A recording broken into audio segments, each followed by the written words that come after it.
जय हिंद दोस्तों, आप सभी का स्वागत है मेरे चैनल एसवीएस जीके हब में। तो आज की वीडियो में हम लोग फिजिक्स के कुछ महत्वपूर्ण प्रश्न पढ़ेंगे जो आपके आने वाले 2025 के रेलवे के एग्जाम के लिए, सब इंस्पेक्टर एग्जाम और साथ ही साथ एसएससी एमटीएस एग्जाम के लिए मोस्ट इम्पोर्टेंट क्वेश्चन का कलेक्शन है। तो चलिए शुरू करते हैं। पहला प्रश्न आज का, प्रकाश की गति सर्वाधिक किसमें होती है? ऑप्शन में दिए गए हैं वायु में, जल में, कांच में या निर्वात में। इसका करेक्ट आंसर ऑप्शन डी हो जाएगा, निर्वात में सबसे अधिक होती है। अगला प्रश्न है, ध्वनि की गति सबसे अधिक किसमें होती है? वायु में, जल में, ठोस में या निर्वात में? तो ध्वनि की गति जो है वो सबसे अधिक होती है ठोस में। इसका करेक्ट आंसर हो जाएगा ऑप्शन सी। अगला प्रश्न है, विद्युत धारा का एसआई यूनिट क्या है? ओम है, एम्पियर है, वोल्ट है या वाट है? करेक्ट आंसर इसका ऑप्शन बी हो जाएगा, एम्पियर विद्युत धारा की एसआई यूनिट है। अगला प्रश्न है, न्यूटन का तीसरा नियम किस पर आधारित है? ऊर्जा संरक्षण पे, बल संरक्षण पे, क्रिया प्रतिक्रिया पे या संवेग संरक्षण पे?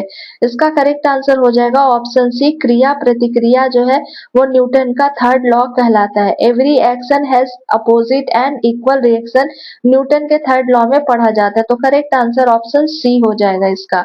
इस वीडियो में आपके टोटल 35 क्वेश्चन दिए गए हैं, तो ये सारे प्रश्नों को आप लोग भी एज अ टेस्ट सॉल्व करते जाएं और कितने प्रश्न आप सही सॉल्व कर पा रहे हैं हमें कमेंट बॉक्स में कमेंट करके जरूर बताएं।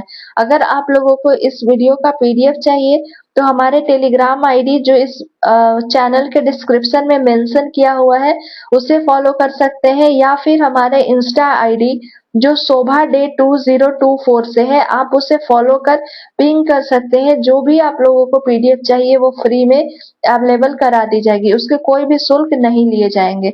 साथ ही साथ आपके टेलीग्राम आईडी पर डेली रीजनिंग के भी कुछ क्वेश्चन कराए जा रहे हैं, तो आप लोग जरूर एक बार ज्वाइन करें।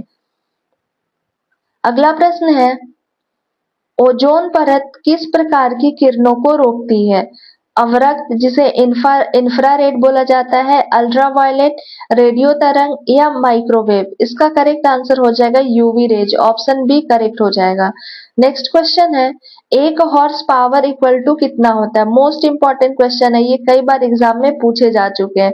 ऑप्शन में है 546 वाट, 746 वाट, 846 वाट या 946 वाट? करेक्ट आंसर इसका हो जाएगा ऑप्शन बी, 746 वाट।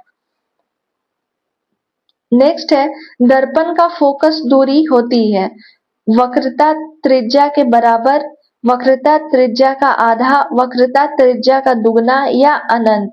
इसका करेक्ट आंसर हो जाएगा ऑप्शन बी, ये वक्रता त्रिज्या का आधा होता है। मोस्ट इंपॉर्टेंट क्वेश्चन है, ये भी कई बार एग्जाम में पूछे जा चुके हैं। अगला प्रश्न देखते हैं, फादर ऑफ न्यूक्लियर फिजिक्स किसे कहा जाता है? न्यूटन को, बोर को, रदरफोर्ड को या आइंस्टाइन को? इसका करेक्ट आंसर हो जाएगा, फादर ऑफ न्यूक्लियर फिजिक्स कहा जाता है रदरफोर्ड को, ऑप्शन सी करेक्ट हो जाएगा। नेक्स्ट क्वेश्चन है, किस धातु का उपयोग फ्यूज तार में किया जाता है? तांबा और लोहा को, सीसा और टीन को, एल्युमिनियम और लोहा को या जस्ता और लोहा को? इसका करेक्ट आंसर हो जाएगा ऑप्शन बी, सीसा और टीन का प्रयोग किया जाता है फ्यूज तार को बनाने में। अगला प्रश्न है, एमआरआई मशीन किस प्रकार की किरणों पर आधारित है? एमआरआई मशीन जो है वो किस प्रकार की किरणों पर आधारित है?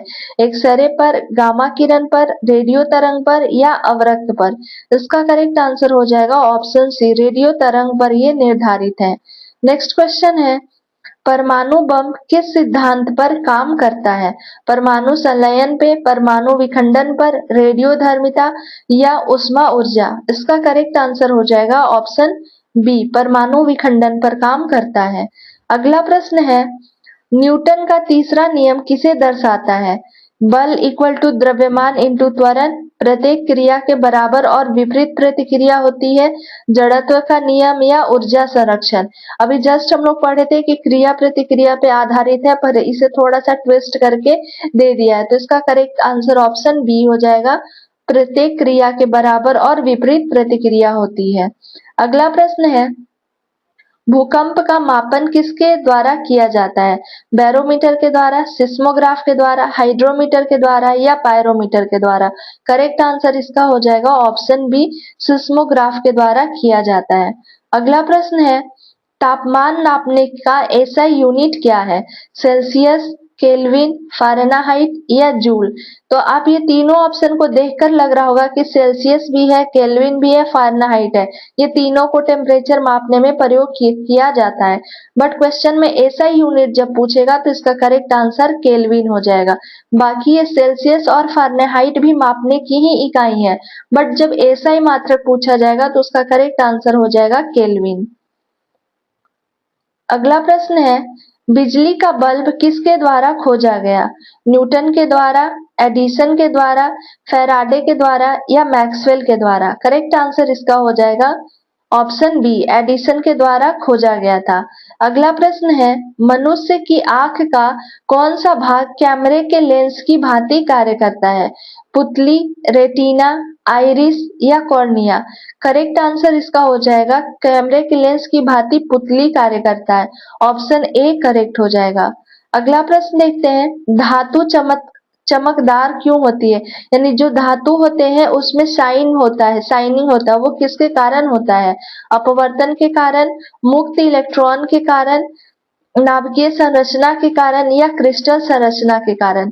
तो इसका करेक्ट आंसर हो जाएगा मुक्त इलेक्ट्रॉन के कारण इसमें चमक पाई जाती है।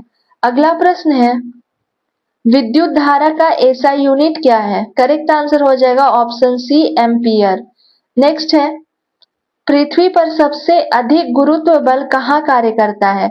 ध्रुव पर, भूमध्य रेखा पर, केंद्र में या समुद्र तल पर? इसका करेक्ट आंसर हो जाएगा ऑप्शन ए, ध्रुव पर सबसे अधिक गुरुत्वीय बल लगता है। अगला प्रश्न है, बल्ब का फिलामेंट किससे बना होता है? तांबा का, टंगस्टन का, एल्यूमिनियम का या ग्रेफाइट का? तो बल्ब का फिलामेंट जो है वो टंगस्टन के बने होते हैं। इसका करेक्ट आंसर ऑप्शन बी हो जाएगा। अगला क्वेश्चन देखते हैं। अगला क्वेश्चन है, हाइड्रोजन बम किस सिद्धांत पर कार्य करता है? मोस्ट इंपॉर्टेंट क्वेश्चन है ये भी, कई बार ये एग्जाम में पूछे जा चुके हैं।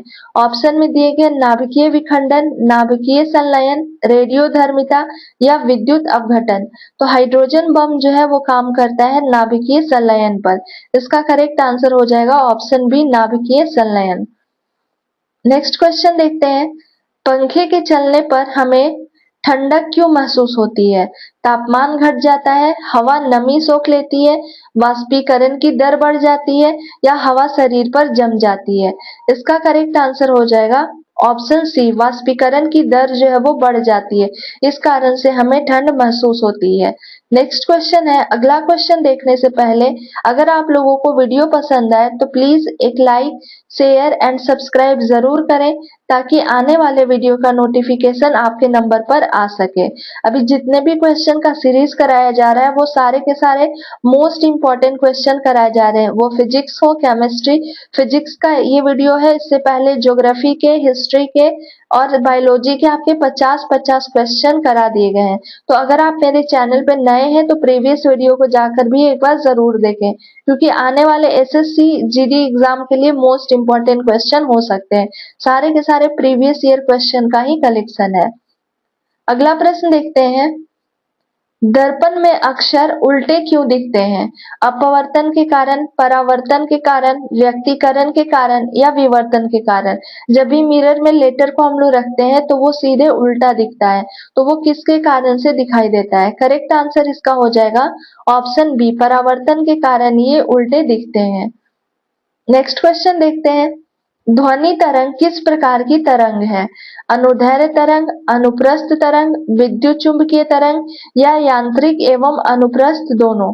इसका करेक्ट आंसर हो जाएगा, ध्वनि तरंग जो है वो अनुदैर्ध्य तरंग है। इसका करेक्ट आंसर ऑप्शन ए हो जाएगा। नेक्स्ट क्वेश्चन देखते हैं, किसी दर्पण में वस्तु की वास्तविक तथा उल्टी छवि प्राप्त होती है तो वह दर्पण है। मोस्ट इंपॉर्टेंट क्वेश्चन है ये भी साइंस का, कई बार आपके एसएससी एग्जाम में और साथ ही साथ रेलवे के एग्जाम में पूछे गए हैं। तो अब क्वेश्चन में क्या दिया गया है कि वास्तविक और उल्टी छवि प्राप्त होती है। ऑप्शन में है उत्तल दर्पण, समतल दर्पण, अवतल दर्पण या इनमें से कोई नहीं। तो जब भी वास्तविक तथा उल्टी की बात हो तो इसका करेक्ट आंसर हो जाएगा ऑप्शन सी, अवतल दर्पण, जिसे हम लोग कनकेव मिरर के नाम से भी जानते हैं। नेक्स्ट क्वेश्चन देखते हैं।